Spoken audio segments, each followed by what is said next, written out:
The 1979 school train. IT returned 40 years later.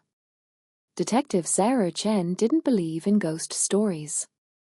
But that morning when Ridgewood Police Department called her to Platform 7, she stepped onto a train that had been missing since March 15, 1979. The 8:47 a.m. charter to the National Science Museum. 23 second graders from Lincoln Elementary. 2 teachers. And a conductor who'd been dead for 35 years. The train was there. The belongings were there. But the people were gone. And the clock on the train's dashboard was still running. 40 years. Nonstop. March 14, 2019. Thursday. 6:23 a.m. Security guard Marcus Webb was in the final hours of his night shift at Ridgewood Terminal. As he sipped his thermos coffee, the sensors for Platform 7 began to alarm. Incoming train. Marcus looked at the monitor. There was no train scheduled. Nobody came at this hour. Especially not to Platform 7. That platform hadn't been used since 1985. But sensors don't lie. A train was coming. Marcus left the security room.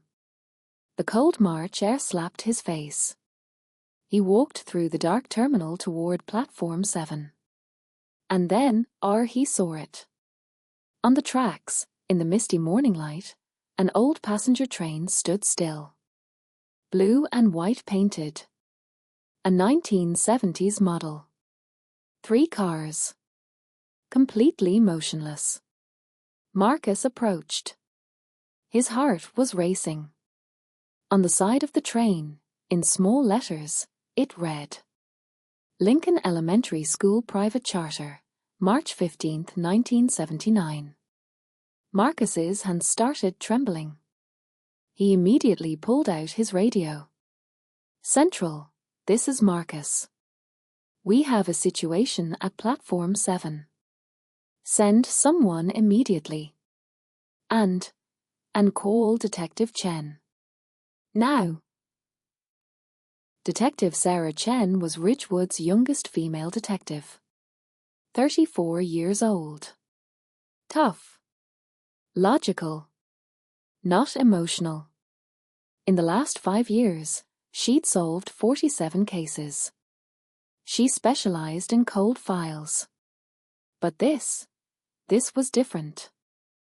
When she arrived at the terminal at 7:15 a.m., Platform 7 was surrounded by police tape. 3 squad cars. An ambulance. And at least 10 officers. Commissioner Reeves met her. Chen, brace yourself. This is unlike anything you've seen. Sarah looked at him. What did you find? A missing train from 1979. Sarah frowned. Are you joking? I wish. Come, I'll show you. They walked to Platform 7. Technicians surrounded the train.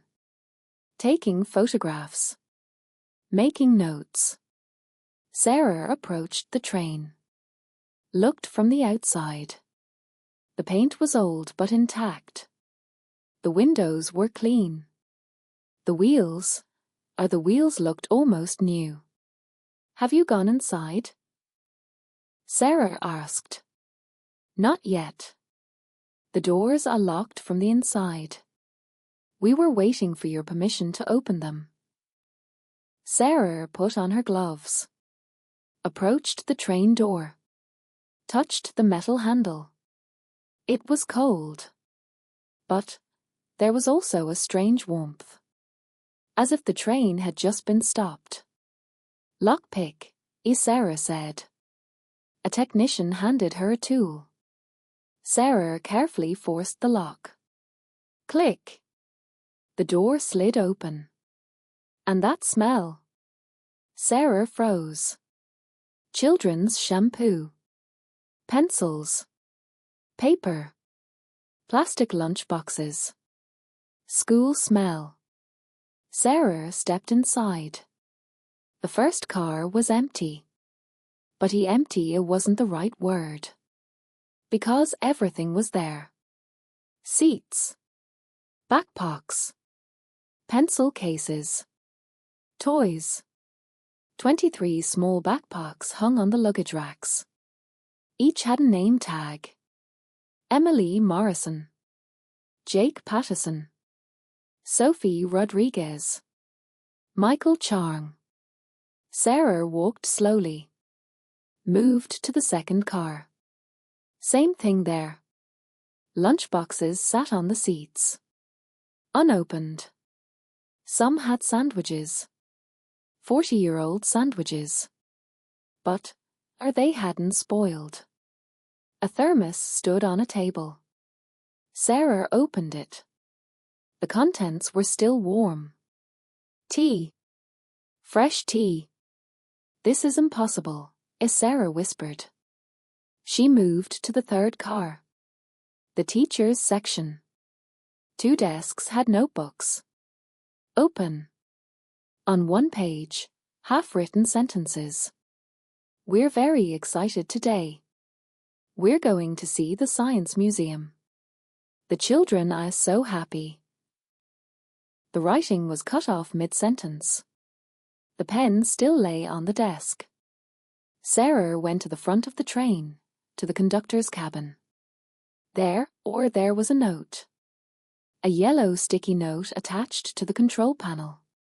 Train on time. En route. Everything normal. 8:47 a.m. But below it, in different handwriting, hastily written. Tunnel. Light. They're gone. I can't stay. God forgive us. Sarah's skin crawled. And then she noticed. The digital clock on the dashboard. It was running. 7 hours 34 minutes and 12 seconds. 7 hours 34 minutes and 13 seconds. 7 hours 34 minutes and 14 seconds. It had been running for 40 years. When Sarah returned to the office that day, she requested the 1979 files. Archivist James brought her 3 large boxes. Lincoln Elementary missing train case, A. James said. The department's biggest unsolved file. 40 years. Sarah opened the boxes. Inside were newspaper clippings. Police reports. Photographs. The first newspaper headline. Portland Herald, March 16, 1979. 23 children and 2 teachers disappear on school trip. Sarah read the article. Yesterday morning at 8:47 a.m., 23 second-grade students from Lincoln Elementary, 2 teachers, and a conductor departed from Ridgewood Terminal to visit the National Science Museum. The train left from Platform 7. Arrival time was scheduled for 10:15 a.m. The train never arrived. Initial searches found no sign of any accident. The tracks were checked. Tunnels were scanned. Bridges were examined. There was no trace. The train had seemingly vaporized. Sarah moved to another document. The list of missing children. 1. Emily Morrison, 7 years old. 2. Jake Pattison, 8 years old. 3. Sophie Rodriguez, 7 years old. 4. Michael Chang, 7 years old. 5. Daniel Brooks, 8 years old. 23. Lily Thompson, 7 years old. Teachers. Mrs. Rebecca Hartwell, 34 years old, English teacher. Mr. David Foster, 29 years old, science teacher. Conductor. Thomas Brennan, 52 years old, 25 years experience. Sarah looked at the photographs. School photos of the children. Smiling faces. bright eyes. And then, photographs of the parents. Crying mothers. Devastated fathers. Press conferences. Please. Please, bring our children back. Sarah read an interview. Emily Morrison's mother. I dropped her off at school that morning. She was so excited. Mom, she said, I'm going to see dinosaurs at the Science Museum. I kissed her. Be careful, I said. She said, don't worry, Mom, I'm with my teachers. And I never saw her again. Sarah's eyes welled up. She quickly wiped them. Don't get emotional, she told herself. Be professional. But she couldn't. Because now, 40 years later, that train had returned. And the people were still missing. Sarah knew she needed to find the parents who were still alive. She checked the list. Of the 23 families, 11 still lived in Ridgewood. 6 had moved away. 4 parents had passed away. 2 were unreachable. First visit, Margaret Morrison.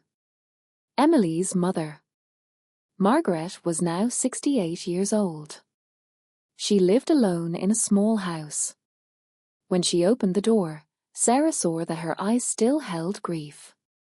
40 years had passed, but the pain was still there. Detective Chen, Margaret said quietly. The train was found, wasn't it? Yes. How did you know? Because last night something happened. Sarah entered. In the living room, above the fireplace, Emily's photograph stood. 7 years old. Smiling. What happened? Sarah asked. Margaret sat down. Her hands were trembling. I woke up at 3:34 a.m. The phone was ringing. I answered. On the other end was a little girl. Very young.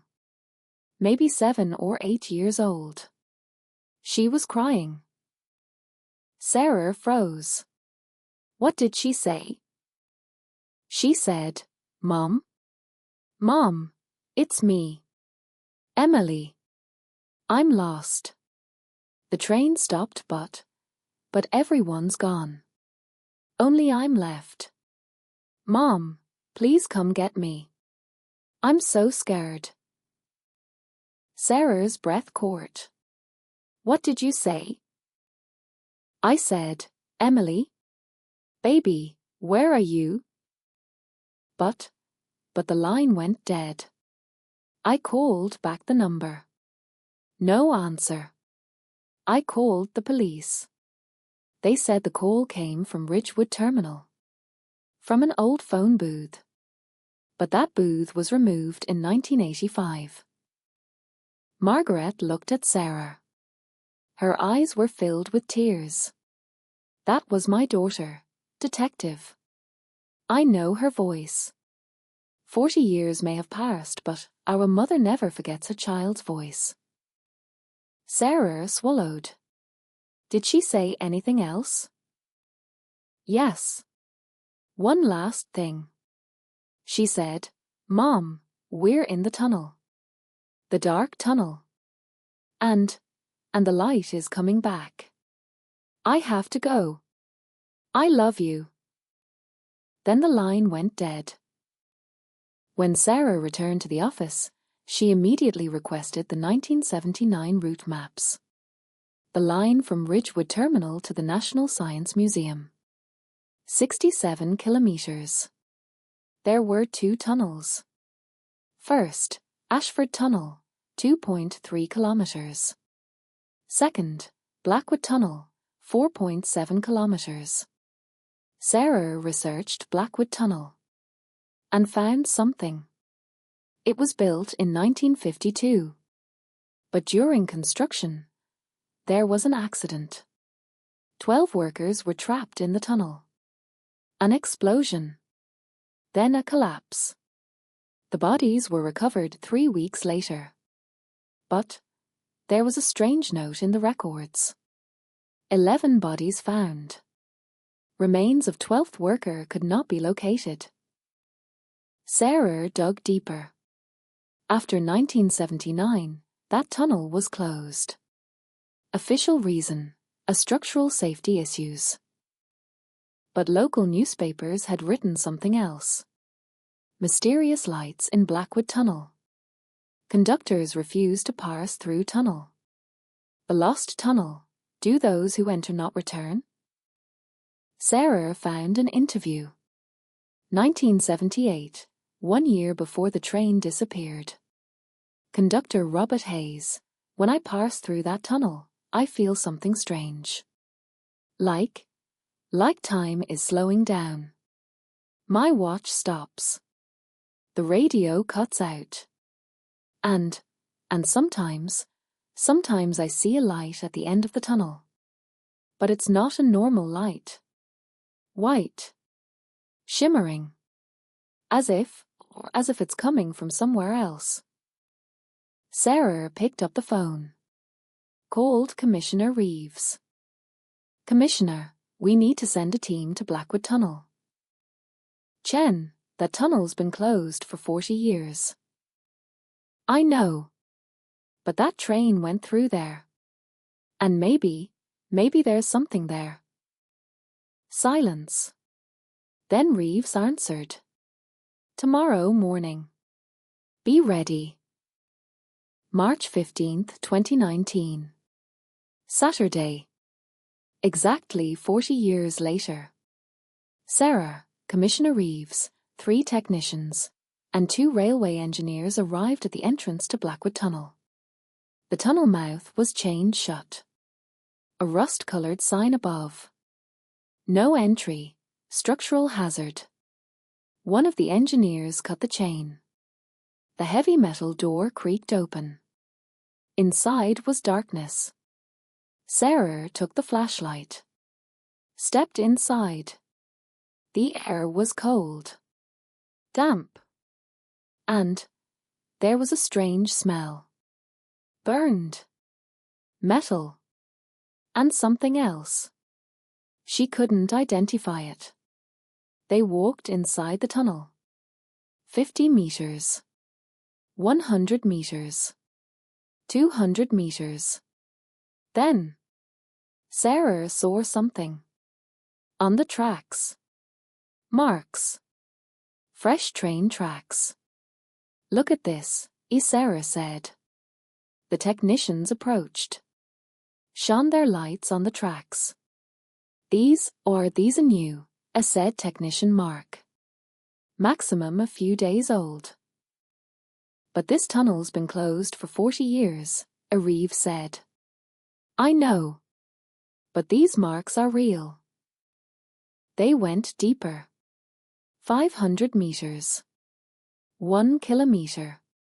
Then in the middle of the tunnel. Sarah stopped. Because there was something there. On the tunnel wall. Carved words. In a child's handwriting. Help US. We're here. Trapped in time. And below. 1979. 1985. 1992.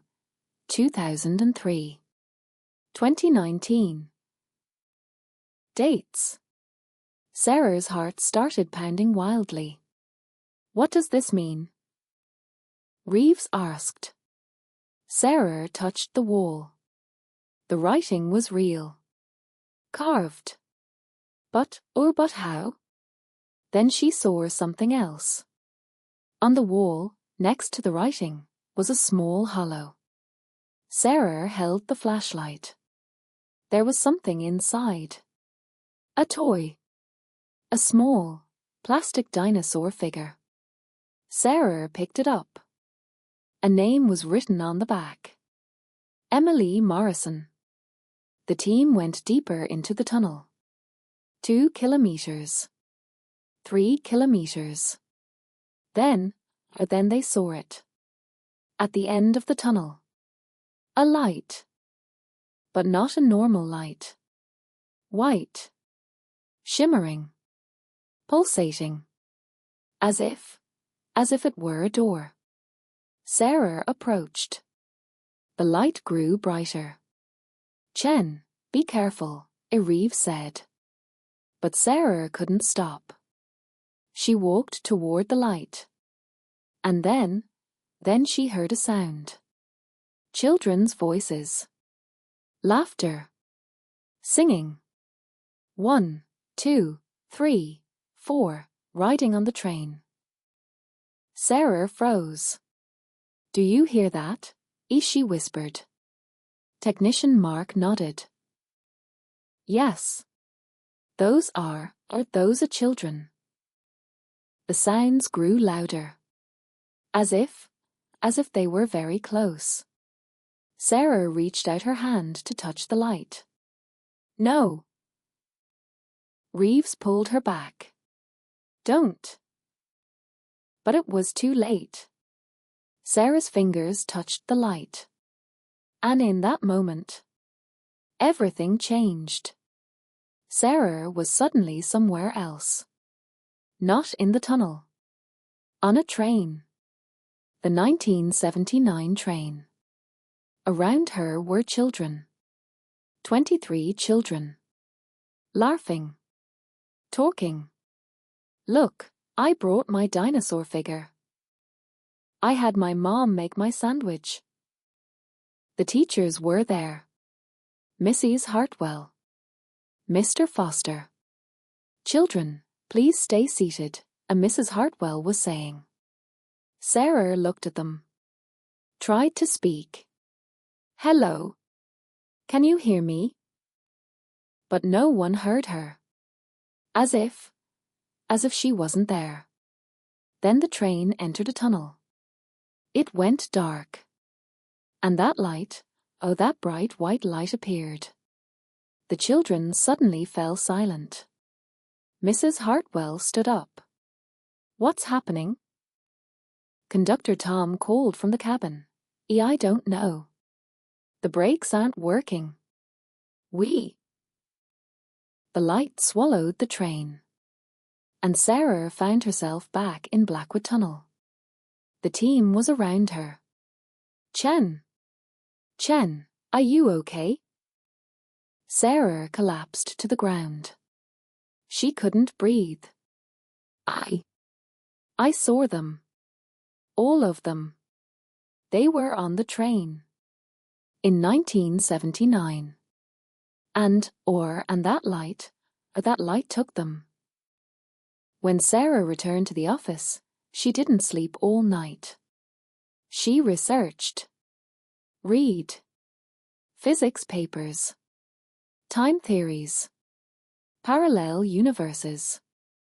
And then, she found something. That 1952 tunnel accident. 12 workers. 11 bodies found. But the 12th worker, John Mercer, was never found. Sarah found his file. John Mercer was the dynamite expert in Blackwood Tunnel. On the day of the accident, he was blasting a large rock mass in the middle of the tunnel.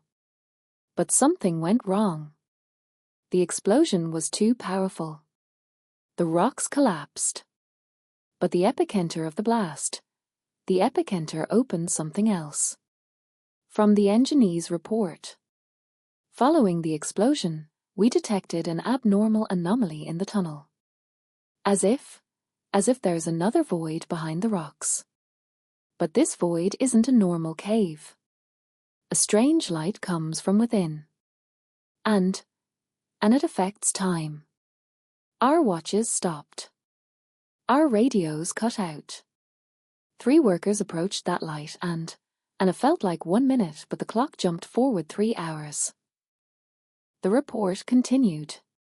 For safety reasons, we decided to seal off that section. We built a concrete wall. But sometimes we still see that light. At night. Seeping through cracks in the wall. Sarah understood.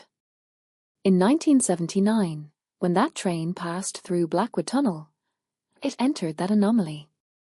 A time fracture. A loop. Those children, those teachers, the conductor, they all got trapped in that loop. 40 years passed. But for them only one day passed. And now, in 2019, the train returned. Because the loop completed. But the people were still there. Inside the loop. Forever. Sarah visited Margaret Morrison again. I found your daughter Emily, Sarah said quietly. Margaret's eyes filled with tears. Where? Sarah lowered her head. She couldn't tell the truth. Time loop? Parallel universe? Who would believe it? She's somewhere safe. Happy. Just like she was in 1979. Still 7 years old. Still with her friends on that train. And she remembers you. Margaret began to cry. When I kissed her that day, I told her be careful. She said, don't worry, Mom. If she had known. Sarah held her hand. She's happy, Mrs. Morrison. She's not suffering. She's just in a different time. Margaret nodded. But Sarah knew the truth. Those children weren't lost. They weren't forgotten. They were just stuck somewhere else. Outside of time. Forever on the 8:47 a.m. train. Forever going to the Science Museum. Forever inside that light. Sarah still keeps the file open today. Because sometimes at night, phones ring. From Ridgewood Terminal. From old phone booths. And on the other end, a child's voice. Help us. We're on the train. We're in the tunnel. And the light is coming back. Sarah runs every time. To the terminal. To platform 7. But the train isn't there. Only tracks. Cold tracks. And sometimes, just sometimes. In the distance, inside the tunnel. A light flickers. And a train whistle sounds. From 1979.